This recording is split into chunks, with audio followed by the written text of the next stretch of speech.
प्रिय दर्शकों, गिलहरी जानवर को तो आप जानते ही होंगे, जो कि एक बहुत ही सुंदर जानवर होता है। दोस्तों, आज की कहानी बड़ी ही रोचक एवं मोटिवेशनल है, इसलिए इसे पूरा सुनिएगा। दोस्तों, आज की जो कहानी है यह एक प्राचीन कहानी है।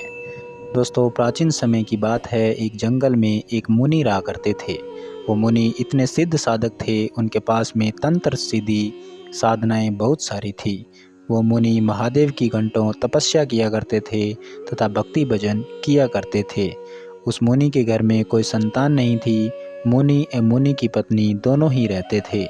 मुनि की पत्नी मुनि से रोज कहा करती थी कि हमारे घर में कोई संतान नहीं है, और यदि ऊपर वाला हमको भी एक संतान देता तो हमारा जीवन भी सुखमय हो जाता। इस चिंता को लेकर मुनि की पत्नी रोज बड़ी चिंता में डूबी रहती थी। मुनि जब अपनी पत्नी को चिंताग्रस्त दिखता तो वह भी दुखी हो जाता था। एक दिन मुनि महादेव की भक्ति में बैठे हुए थे, तभी घायल अवस्था में खून से लथपथ एक गिलहरी आकर गिरती है।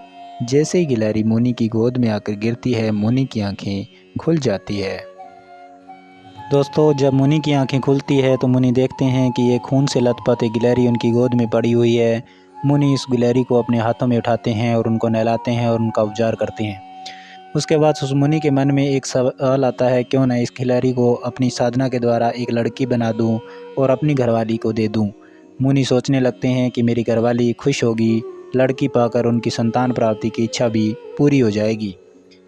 यही सोचकर मुनि अपनी साधना के द्वारा उस गिलहरी को एक बच्ची बना देते हैं और गोद में उठाकर अपनी पत्नी के पास ले जाते हैं और कहते हैं कि ये पुत्री हमारी है और अपनी पुत्री की भांति इसका लालन पालन करो।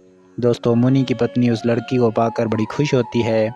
मुनि की पत्नी उस बच्ची का लालन पालन करने लग जाती है। जैसे ही वह कुछ बड़ी होती है तो उसका गुरुकुल में दाखिला करवा दिया जाता है। वो दोनों उस लड़की की हर ज़रूरत का ख्याल रखते हैं। अब धीरे धीरे मुनि भी इस बात को भूल जाते हैं कि इस लड़की को मैंने गिलहरी से बनाया है।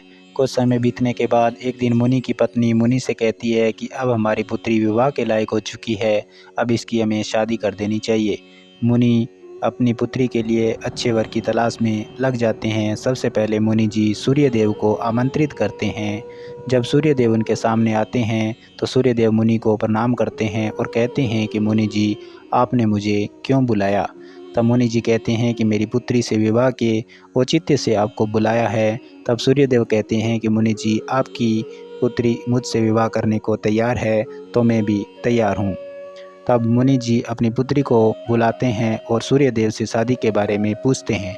तब पुत्री कहती है कि सूर्यदेव में तेज़ गर्मी होती है और इनकी गर्मी को मैं कभी भी सहन नहीं कर सकती, इसलिए मेरे लिए ये वर अच्छा नहीं है।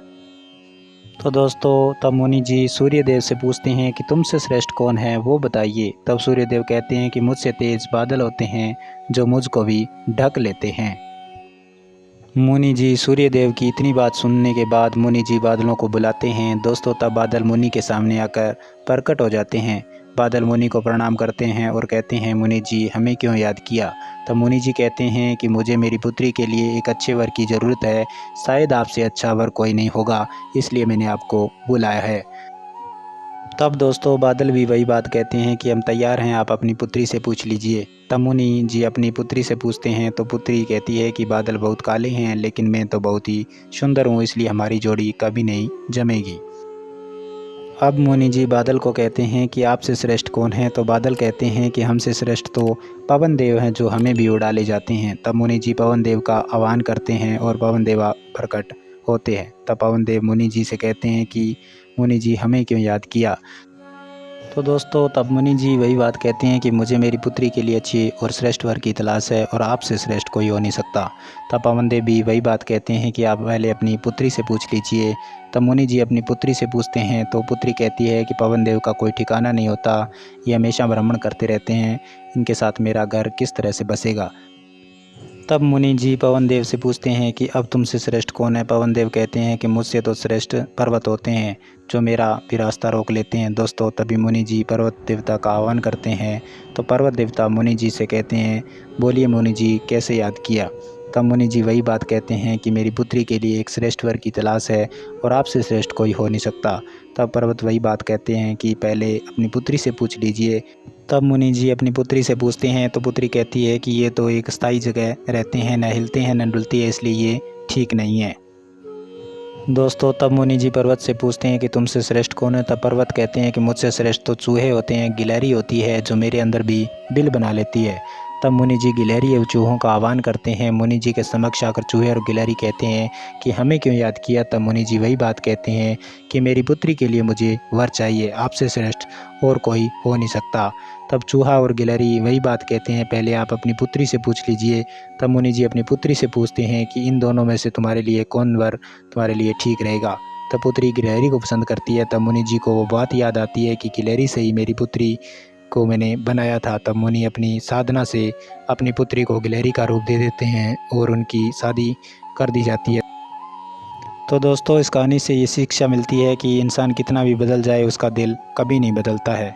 इस कहानी के बारे में आपके क्या सुझाव हैं कमेंट बॉक्स में ज़रूर बताएं। नई नई जानकारियां प्राप्त करने के लिए हमारे चैनल को सब्सक्राइब करके बेल आइकन दबाना न भूलें, जिससे वीडियो का नोटिफिकेशन तुरंत मिल सके।